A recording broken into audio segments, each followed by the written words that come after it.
between the new ruling regimes of these countries and Western powers. So, one of the things we see is under these new regimes, with the idea of dependency, a lot of these countries still relied on the help of the British or the French for military support. And you do have the rise of a feeling of pan-Arabism, which is this feeling of unifying all ethnic Arabs. And it's complicated because these countries have aged. So in some cases, some of these countries were created and new governments established under the feeling of creating sort of a united Arab republic. And as soon as the ruling regimes got control of these territories, they reneged on the promise. So in the case of, say, Egypt, it had British colonial rule before World War I. In 1919, there had been a revolution, which had to be put down. It became a kingdom in 1922, but that kingdom was still put under the watchful eye of the British and asserted their right to control foreign policy, the Suez Canal, and the military there to protect minorities and to manage the area known as the Sudan. Now, under this system, the most powerful people were landed elites. Those landed elites owned something like 80% or more of all of the property in Egypt. So most of the property was owned by a very small group of powerful landed elites who worked well under the British system. They were the ones in the government, they were the ones who voted, and so even that limited government in the kingdom that was allowed was exercised by a small group of people who had prospered and been favored under the British control. You have other factions that pop up. One is known as the Muslim Brotherhood. Others are socialists and others are communists. In 1952, you had a free officers' coup led by Gamal Abd al-Nasser. As Nasser was a member of a lower middle class family who had military academy training. So his academy training, his military training, was what granted him access to sort of an upper class. And by 1956, Great Britain and France and Israel worked together to try to put down Nasser's rise. What this was called in Egypt was called the tripartite aggression. In 1956, it's also been called the Suez War. What it actually did was they hadn't really consulted with the United States before doing this. And when it did, the United States was incredibly upset because what it served to do was actually raise Nasser's profile from one of a number of people vying for control in Egypt to someone who symbolized resistance to Western control. So they actually, by trying to take him out, had solidified his support. After this, Nasser takes control of Egypt and uses a very specific methodology, which becomes very typical in a number of the states of the modern Middle East under these new regimes. First is land reform. So one way of appealing to the masses was by redistributing the property from that 80% or more who owned all of it, and so that everyone would gain some property under this reform. It served to do three things. First, it depowered or disempowered the traditional landed group by taking some of their territory and property away. Second, it put it in the hands of the masses, who would also now have property and be happy and able to vote and participate in government. And three, once again, it portrays the government as the source of rewarding these benefits and rewards. And that becomes important because it does build sort of an affinity or loyalty to the state, in part because of its ability to grant benefits.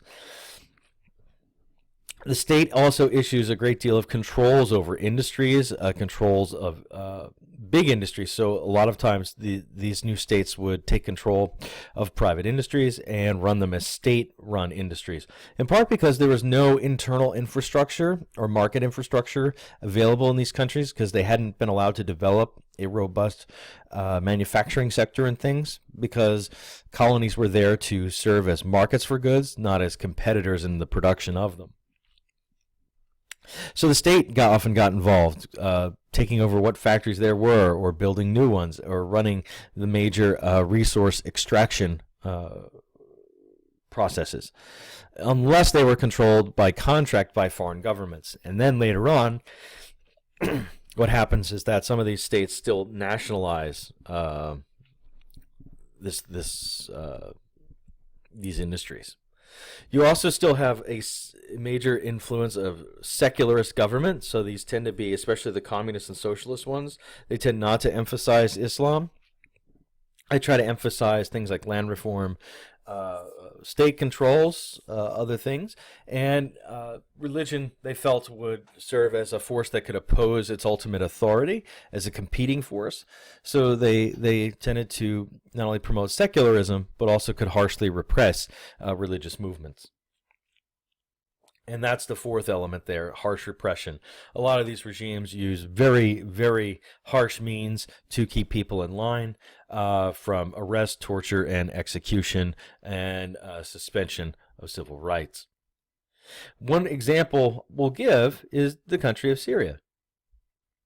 Syria had been a French mandate. A lot of people have asked, why aren't Syrians, what's wrong with Syria? Or they don't know much about it. Also, why would people be loyal to the Assad regime? Or why aren't people embracing a new government structure in a country like Iraq? Well, there's reasons for that.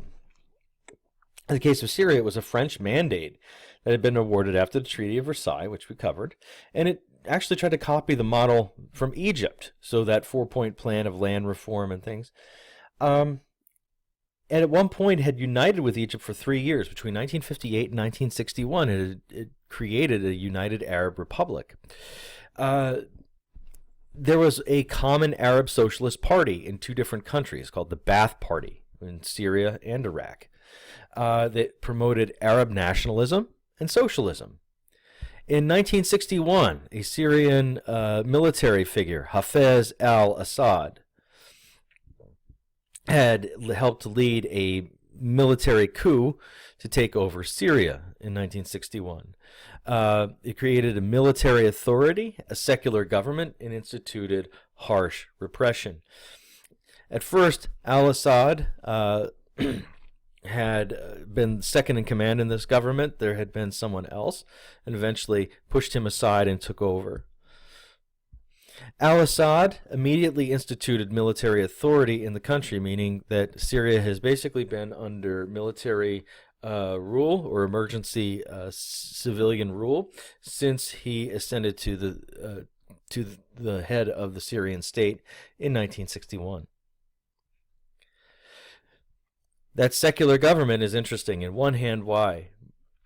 Hafez al-Assad and his sons are Alawite Shia Muslims. This is a sect of Shia that is a minority. And so in the Syrian government, what he did was successfully manage to not only stress secularism, but managed to incorporate Islam in an interesting way by making sure Sunnis controlled certain elements of the government, but only fellow Alawite Muslims were given control of foreign policy, military, etc. So Bashar al-Assad didn't want to stress that he's a member of a minority Islamic group, and he also had to govern a country with Christians, Jews, Orthodox, and Catholics and Muslims of different both Sunni and Shia Muslims. He groomed his eldest son to succeed him, and in the 90s, his eldest son died in a car wreck.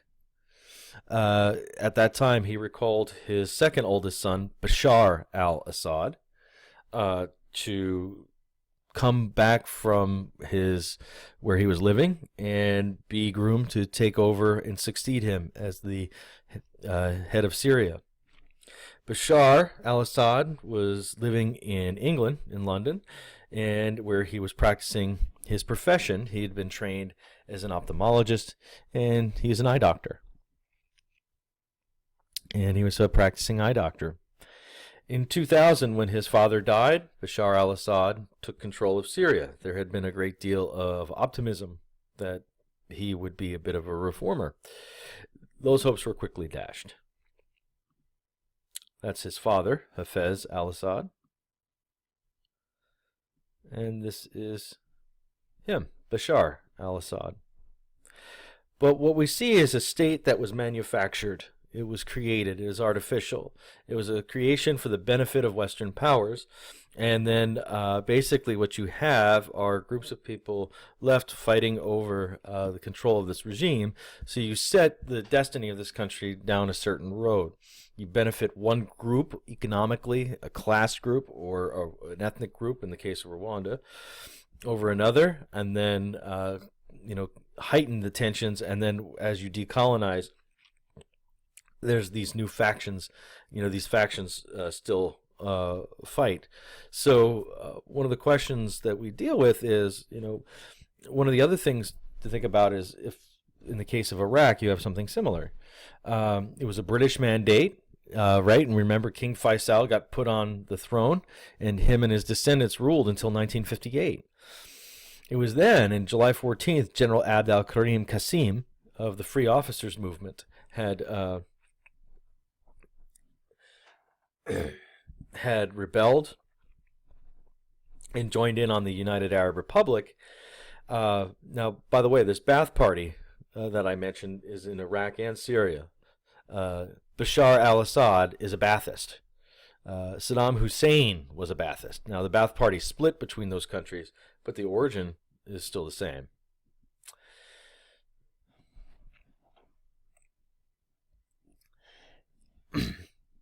After joining in the United Arab Republic, Abd al-Karim Qasim changed his mind in favor of regionalism, and he allied with the Communist Party. It was then that the Ba'ath Party tried an assassination attempt on Qasim, led by a young party member, Saddam Hussein, who was Iraq's regional secretary general of the party. In 1963, a coup supported by the American Central Intelligence Agency took place. Qasim was captured and executed, and the new party, the Ba'athists, had taken over. They cracked down on leftists and communists, and you have the ascension of Ahmad Hassan al-Bakr, who also favored his young student, Saddam Hussein. Now, why did the United States back someone like a Saddam Hussein? Simply because he was anti-communist. Now, originally they started out as socialists, but they were anti-Russian communists, and so the United States wanted them in charge to secure access to Iraqi oil and deprive it to the Soviets. In 1979, Hussein had moved al-Bakr aside and took command of Iraq. And he even earned a visit. There's Donald Rumsfeld, meeting him in the 1980s as an envoy from President Reagan.